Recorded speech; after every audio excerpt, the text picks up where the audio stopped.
Are they going to be able to get this done, you think, Bud? I don't know. Politically, they certainly need to repeal Obamacare. I mean, their only other choice is just to let it continue to fester until it dies of its own, defects, and that will punish a lot of people that are relying on it.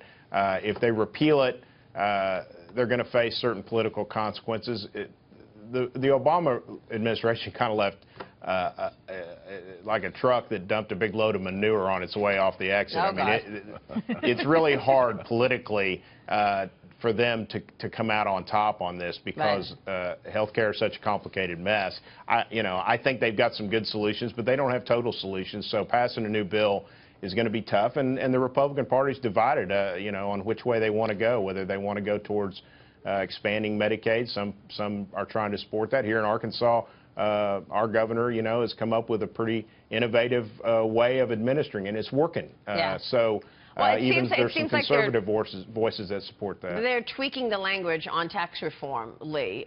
Is this what they should be doing? It does feel like now we're going to get tax cuts as opposed to tax reform. So we'll see about that real quick, but we want to get to this follow-up. I think it's really important that they focus on the whole thing. Tax cuts are not going to get support across the aisle in any way, shape, or form. So I'm a little concerned about the change in language, but we're going to see how it plays out. But what about this new report in the National Review? I want to ask you about this. According to this new information leaked from the Congressional Budget Office, apparently it was leaked, that they estimate that the 22 million people who are supposed to be without insurance in 2026, under the Senate bill, 73% of them, that's 16 million, would have voluntarily dropped out of the market because they wouldn't face a penalty for doing so. I wish Dagan McDowell was here right now because she's been saying this for weeks, the fact that when this whole number to scare the bejesus out of everybody by saying 20+ million people will be without insurance, it's because they choose to be without insurance because they've taken away the Obamacare mandate, which forces you to take insurance or pay a fee.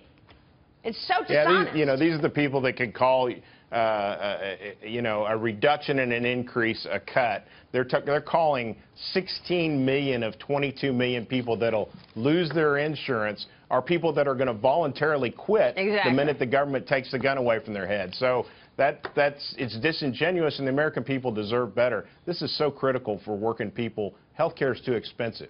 And people with families are trying to figure it out, and they deserve better than that kind of deception. That is just well, I can't say that on TV. What's the right word? It's wrong. I think it's just wrong. Yeah, the both of us, all of us here, we're just looking for a little honesty. Bud, good to see you. Thanks so much. Thank you for having me on. Bud Cummins there.